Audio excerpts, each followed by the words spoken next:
Welcome to Crushed Husband. Please like the video and subscribe. Let's begin.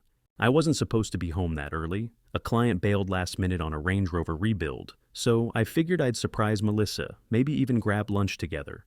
I pulled into the driveway like I always did, quiet, familiar, and grabbed the hidden key from under the flower pot by the back garage door. I'd installed that damn keypad lock myself last summer, but she still liked having a backup. I stepped inside and heard her voice before I even shut the door. I just can't take him anymore, Tara. Every day it's whining, complaining, always negative. I swear I dread coming home. I froze. She was on the phone, somewhere in the kitchen. Her voice wasn't soft or frustrated. It was sharp, cold, angry. She kept going. It's like he's stuck in this miserable version of himself, and I'm just exhausted. 15 years, Tara. 15. I stood there, keys still in my hand, the door half shut behind me. My ears were ringing. She didn't say my name, but she didn't have to. Melissa didn't talk like that, not even during arguments, and now she was just slicing me apart with every word like she'd been saving it up. I backed out before she saw me, slow and quiet. Closed the door without a sound. I didn't even put the key back. I just dropped it in my jacket pocket. My heart was beating so loud, I thought she might hear it through the walls. Before listening, share which city or country you're watching from. I climbed into my truck like I was in a daze. Just sat there for a second, staring at the steering wheel. She was done. That's what it sounded like.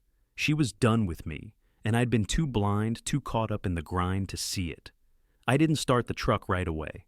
Just looked at the garage, the house, the swing set I built by hand 10 years ago when Colin was 7 and Lily was 5.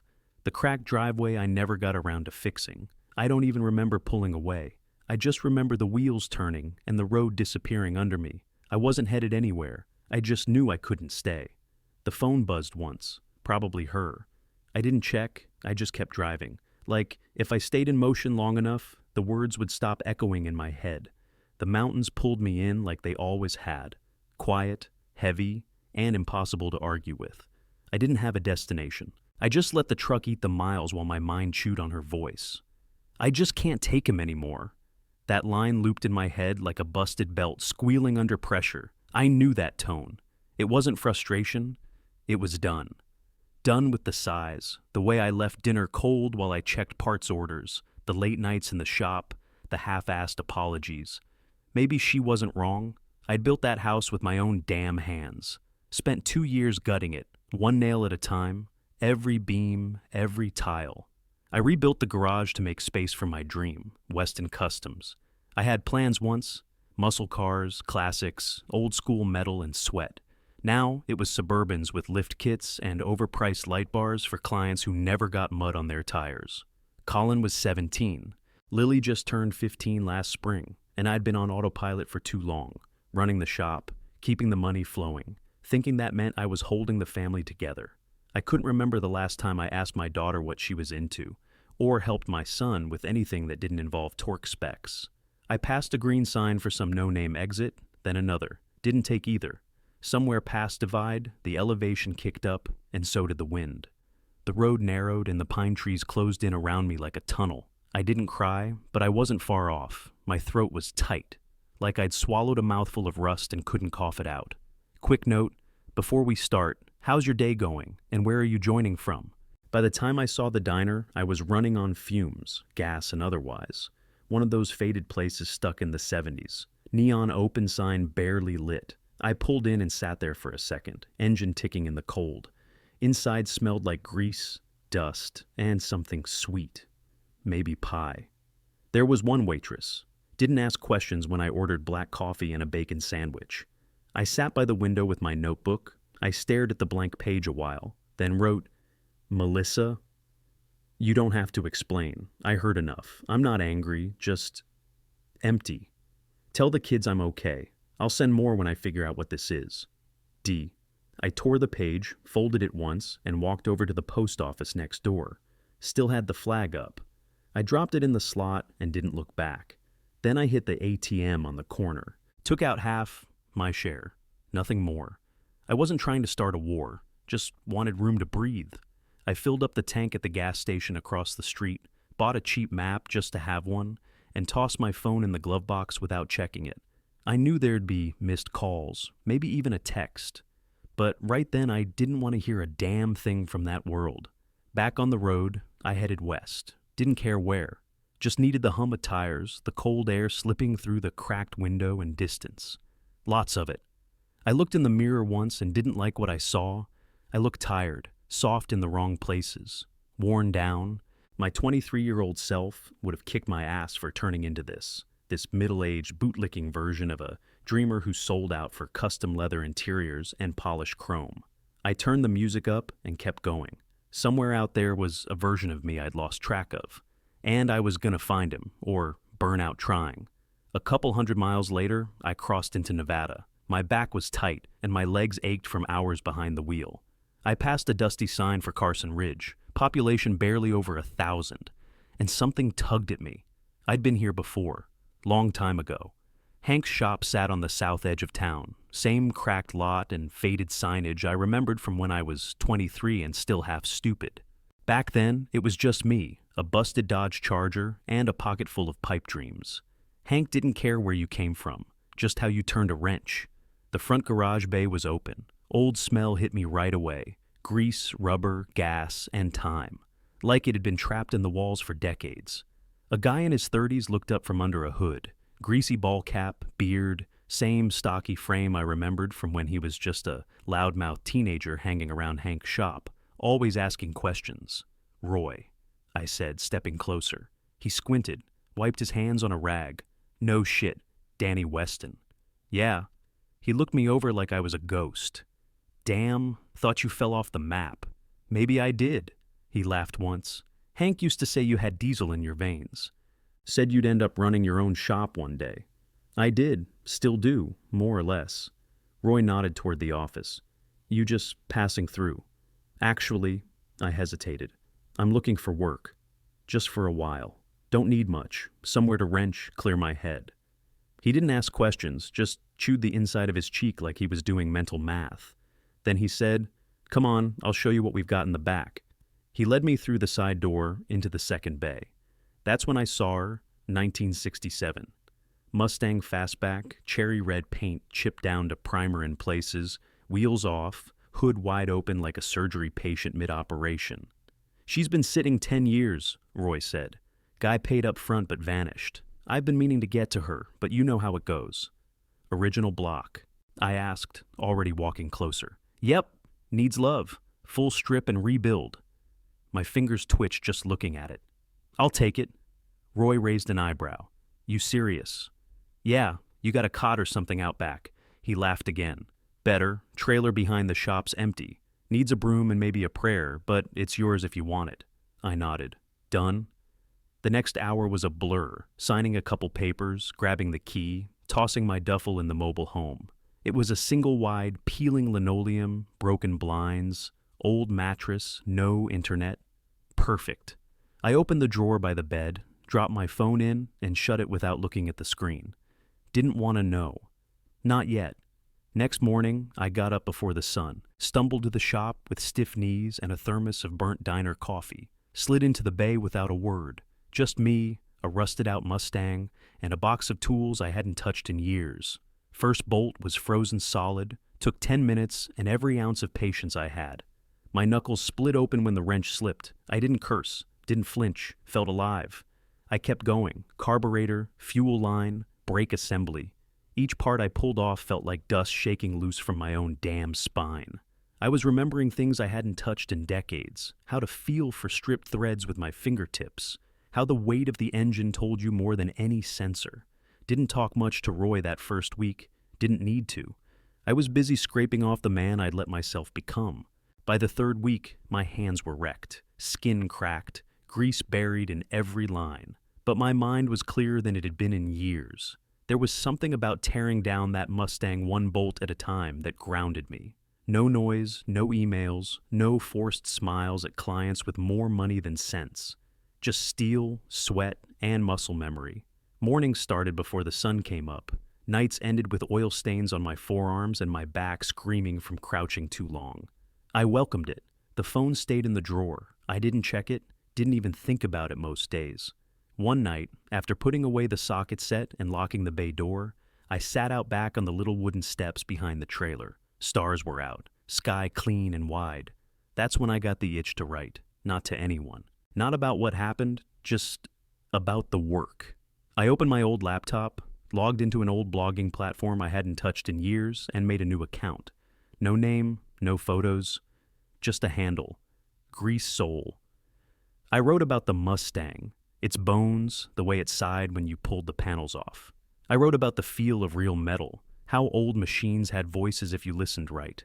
That first post poured out of me like pressure off a valve. I hit publish and didn't think twice. Next night, I wrote again. Then again. It became a routine. After hours in the bay, I'd shower, sit on those back steps, and hammer out another post.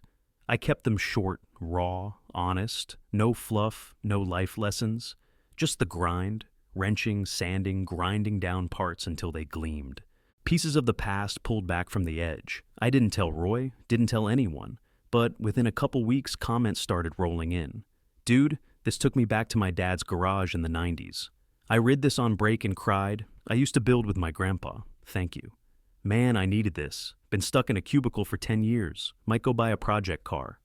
They weren't just car guys. Some were teachers, nurses, warehouse workers. A couple were vets. All of them had that same burned-out look in their words, like they missed something they couldn't name, and somehow, a story about rusted axles and busted fuel lines reminded them what it was. One night, I opened the page to find a new comment sitting by itself. You remind me of someone I used to know. Thank you for this. It stopped me cold. Something about it, simple, no fluff, but it hit me like a gut punch. I stared at the words for a while, rereading them like they might change. Could have been anyone, old friend, lost sibling, someone's ex. But I couldn't shake the feeling it was more than that. I didn't reply, didn't even like the comment. But I left it there. Every day after that, I worked harder. Cleaned the engine bay so deep it looked fresh off the line, rebuilt the suspension, tuned the car by ear. Some of those tools hadn't seen light in years, but they remembered me like I remembered them. Roy started leaving me alone more. He'd pop his head in, nod, maybe crack a joke about me marrying the damn Mustang. I didn't laugh much, not yet. But the silence didn't feel heavy anymore. It felt earned. I was under the Mustang that morning, elbow deep in grease and axle fluid, when Roy shouted from the front office. Hey, Weston! Car club's here. Keep it PG in the shop. I rolled my eyes, wiped my hands on my jeans, and crawled out just as the group filtered in through the main bay door. Mostly retirees in branded jackets and polos. A couple middle-aged guys pointing at the Mustang like it was holy, and one teenager with fire-red hair hanging back near the entrance, looking bored. I stayed quiet, kept my eyes on the toolbox, but I could feel her watching me. The others asked questions about the shop, Hank's history, the car's specs. Roy handled it all with his usual charm. The girl didn't move with the group. She drifted toward the Mustang like she knew it, ran a finger gently along the fender like she was checking for dust. Then she looked at me and asked, plain as day, "Are you Danny Weston?" My heart stopped, just for a second. My name hadn't been said out loud in that shop since I'd walked in. "Yeah," I said, cautious. "Who's asking?" She pulled a folded piece of paper from her hoodie pocket, but didn't hand it to me yet. "I'm Ava, Melissa's niece." My mouth went dry. "You serious?" "She's been trying to find you for months," she said. "We all have." I leaned against the workbench, arms crossed to hide how much they were shaking. "She's the one who said she couldn't take me anymore. Said she dreaded coming home." Ava's brow furrowed. "What?" "I heard her, on the phone. I came home early that day. She was talking to someone named Tara, said I was negative, always whining. I left that day, drove west, haven't looked back." Her face shifted, not confused, stunned. "Danny, no. That wasn't about you. That was about her boss, Preston Vance. That jerk who threw her under the bus after a deal went south." I didn't say anything. I just stared at the floor like it might explain something I'd missed. "She said that in confidence to Tara." She was venting. Preston screamed at her in a staff meeting and blamed her in front of a client. She almost quit right there. A cold weight dropped into my chest. I thought she meant me. I really believed it. Ava stepped closer, lowered her voice.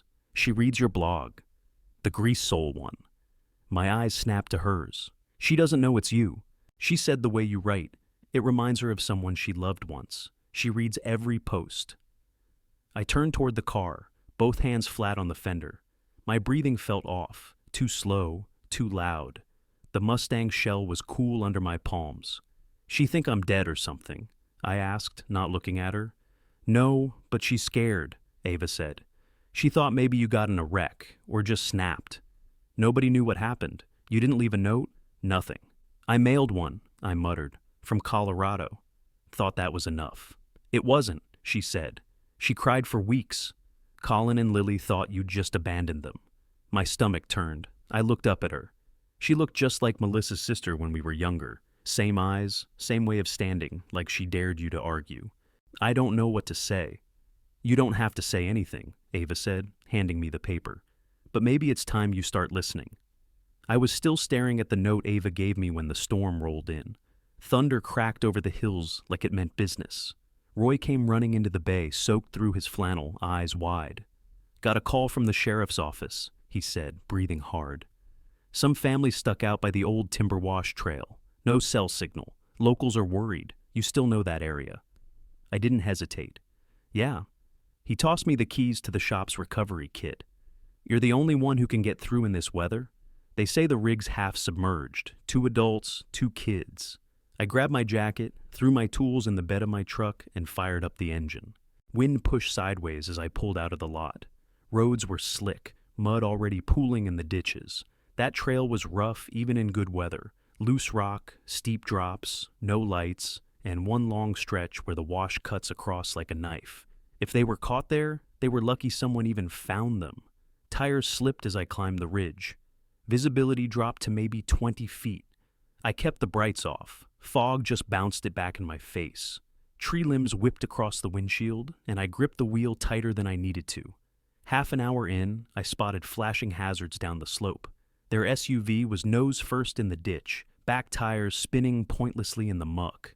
A woman stood waving both arms. Her husband knelt beside a kid wrapped in a jacket, clutching her leg. I pulled off, killed the engine, and jumped out. My boots sank 2 inches on the first step. What happened? I shouted over the wind. Skidded into the wash, rear axles buried. Our daughter hurt her ankle, the man yelled. We've been out here for hours. I didn't waste time. I threw open my gearbox, hooked the winch to the front end of their frame, and dug under the rear tires with a shovel until I hit solid ground. My gloves were soaked, fingers numb, but I kept going. Put the kids in my truck, I told the woman. Turn the heat on. They'll be all right. She nodded, eyes full of tears. I ran a tow strap under their rear differential, locked it to my hitch, and said a quick prayer under my breath. Then I hit the gas.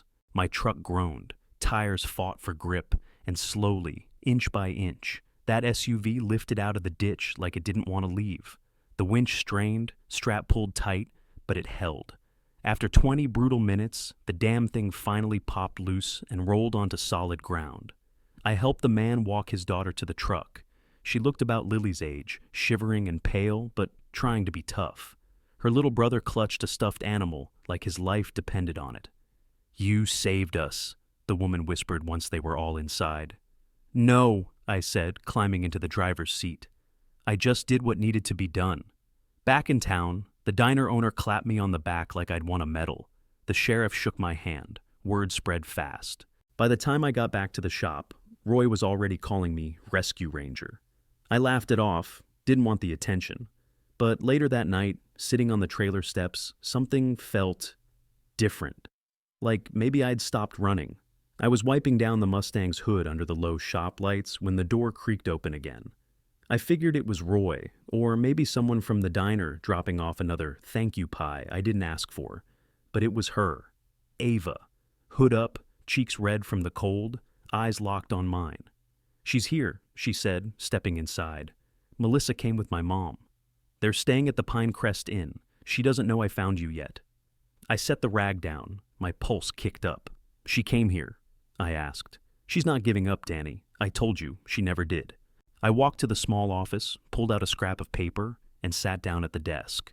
Took a deep breath, then wrote a few lines. Nothing long, just what needed to be said. I folded the paper and handed it to her. Give this to her. Don't say anything else. Ava nodded. You sure? Yeah, if she still wants to see me after reading it, I'll be here. She left without another word. The next morning, I was pretending to adjust the brake lines on the Mustang, but I wasn't focused. I kept glancing at the door like a damn rookie waiting for his first customer. It opened just after 9. She walked in like the air belonged to her, still in that slate gray coat she always wore when she traveled, hair pulled back, eyes wide and already glassy. Melissa. My chest cracked open just looking at her. We didn't speak, just stared for a second too long. She looked tired, older than when I left, but still her. She stepped toward me, slow like approaching a wild animal. I thought you were dead, she said quietly. I thought you were done with me. Her face crumpled. She covered her mouth with one hand, tried to breathe, then dropped it and said, You left. No call, no goodbye, just gone. I came home early that day, I said, voice tight. Used the back door. Heard you talking to Tara. Said you couldn't take me anymore, that I was negative, always whining.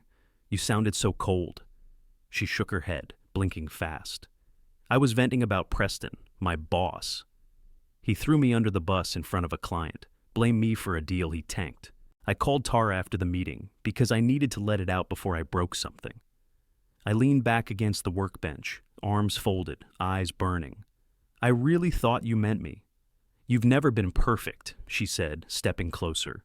But I never stopped loving you, Danny. I was angry that day, angry at work, angry at everything. But I never wanted you gone. We stood there, shoulder to shoulder in the Mustang Bay, surrounded by tools, rust, and dust. I looked at her, really looked, and saw the same wear I'd been carrying. We got lost in it, I said, in the grind. I was so busy trying to keep the business alive, I forgot what I was even building it for. She nodded, tears slipping free. I was the same.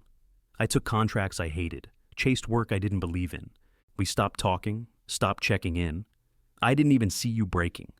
I didn't know how to ask for help. She took my hand, rough and blackened with grease, and held it like it was clean. We're still here, Danny, she whispered. Just different, but not broken. The Mustang gleamed beside us, half restored, engine quiet but solid beneath the hood. I looked at her and saw the same thing. Still here, still worth saving. We left Nevada the next day. Melissa drove most of the way back to Colorado Springs. I just sat in the passenger seat, watching the landscape roll by like it had something to say. The house looked smaller when we pulled in, weather-worn, quiet, but it was ours. The swing set still stood in the backyard, lopsided and faded, but it hadn't fallen. That felt like something. Colin didn't say much when I walked through the door, just nodded once hard and went back to his room. But the next morning, he showed up in the garage holding a beat-up dirt bike frame and asked, "Think this thing's worth saving?" So we started there. Every evening he came out and handed me tools. I taught him how to check piston rings, how to clean a carb the right way. He listened, even when I didn't think he was. Lily would lean in the doorway sometimes, earbuds in, smirking at the way we argued over socket sizes. It was a start. Melissa set up shop in the old sunroom. Started reaching out to former clients, green energy developers, small-scale builders. The ones that actually gave a damn. She was building something honest, something hers. That's when the lawsuit hit. Certified envelope, bold letters at the top. Vance Development, LLCV. Melissa Weston. He claimed she violated a non-compete, said she took trade secrets and breached her contract. Total BS. But the kicker came a day later. I got an email from an unknown address. "You might want to lawyer up, grease monkey. Libel's a serious thing." I knew who it was before I finished reading. Preston Vance. He'd figured out I was Grease Soul. I'd never named names, never even hinted at her company, but he saw himself in every post.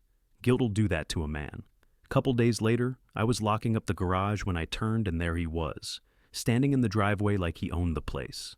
Designer coat, smug smile, hands in his pockets. "I know who you are, Weston," he said. "You want to play hero mechanic. I'll bury you." I didn't move, just stared him down. "You threatening my wife and my business now?" "Just protecting my reputation," he said, voice low. "You people don't know when to quit." "You people," he smirked. "The ones who don't belong in the room." I stepped forward. He didn't flinch, but he didn't step closer either.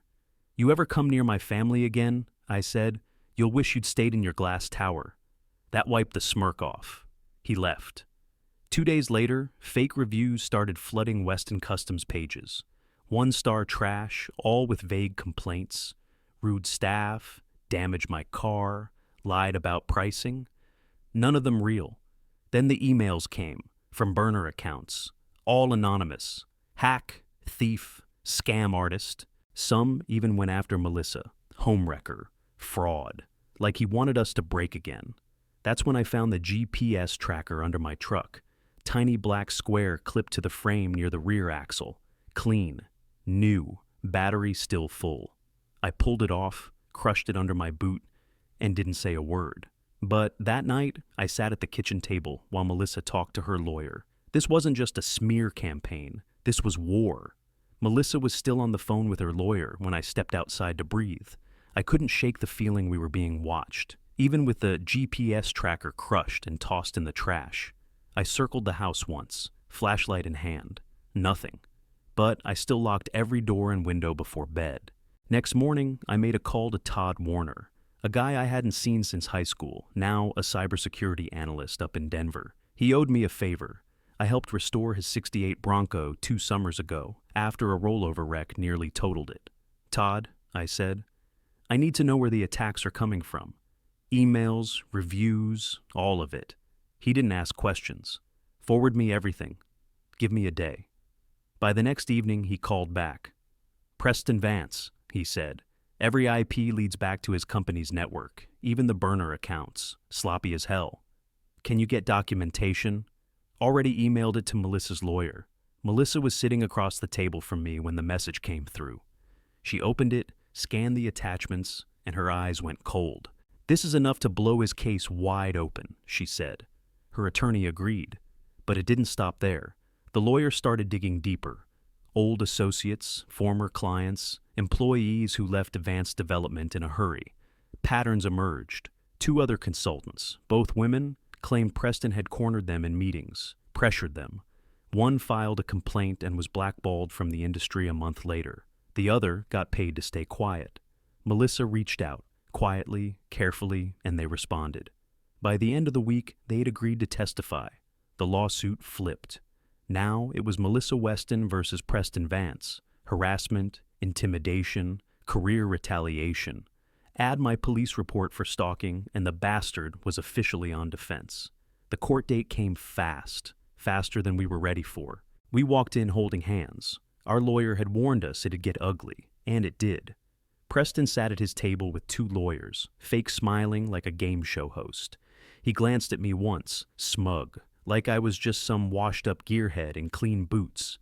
He didn't smile for long. Melissa's lawyer hit hard. Timeline, IP traces, retaliation patterns, the GPS tracker, even subpoenaed texts between Preston and his assistant. Then came the emails. One read, "Let's see if we can ruin the redhead. She'll crawl back." Another, "Weston's off playing mountain man. Might do us a favor and disappear for good." The judge read both out loud, slowly, clearly. Preston tried to interrupt, said they were taken out of context. His lawyer objected twice. The judge shut them down. When Melissa took the stand, her voice didn't shake. She told the truth, all of it. I've never seen her stand taller. I testified too. Told them how I found the tracker, how the reviews and emails almost wrecked my business, how we'd built everything from the ground up, twice. And this man tried to crush it out of spite. The judge didn't even need a recess. Ruled in Melissa's favor on all counts. Dismissed Preston's lawsuit with prejudice. Outside the courthouse, a local reporter shoved a mic in Melissa's face. "Do you feel vindicated?" She didn't flinch. "I feel free." The story broke that night. Top developer hit with harassment countersuit, 3 women speak out by morning, 2 more had come forward. Vance Development's board issued a statement. Preston was taking a leave of absence. Yeah, sure he was. The shop was smaller now. Just me, a single bay, and a yard full of rust waiting to be brought back to life. No more Range Rovers, no more rich clients with dumb ideas and bigger egos. Just classics, real machines, restorations only. I named it True Grit Garage. Melissa handled the blog side with Lily, Rebranded everything under the new name. They posted photos, progress updates, even a video now and then. Lily ran the comments and emails, kept things organized, asked questions I didn't know I'd needed to answer. Colin enrolled in a local mechanics program, spent his weekends in the bay with me, asking about torque specs and welding technique like it actually mattered to him. And it did. That kid had the touch, not just the skill, the patience. Melissa worked from home now, mostly from the sunroom. She picked her clients, all small firms focused on green building, clean energy, or community stuff. She didn't chase contracts anymore, didn't have to. We'd bought a modest ranch house on the outskirts of town, nothing flashy. A wraparound porch, a decent yard, and a garage I could build out over time. Quiet neighbors, clear skies, Preston. He lost his license, reputation gone. 3 more women stepped forward after the article broke. Last I heard, he moved to Texas. No one followed. One evening, we were sitting on the porch, coffee mugs in hand, watching the sun throw fire across the sky. Melissa glanced over at me, soft smile on her face. If you hadn't overheard me that day... I took a sip, held her gaze. We'd still be stuck in lives that weren't ours anymore. She tapped her mug gently against mine. Just a clink, nothing fancy, just right. The blog kept growing. We had readers from everywhere, Minnesota, California, even Australia. The comments rolled in every week. People craving something real, something hands-on. The kind of stories that came with busted knuckles and earned pride. A small publisher reached out a few months back, said they wanted to turn the blog into a book, still talking through the details. But honestly, none of it mattered more than this. Not the wins, not the press, not the paychecks. What mattered was sitting on that porch side by side with the woman I almost lost, hearing the laughter of our kids inside, grease still under my nails and nothing between us but the truth. We found our way back, and this time, we're not letting go.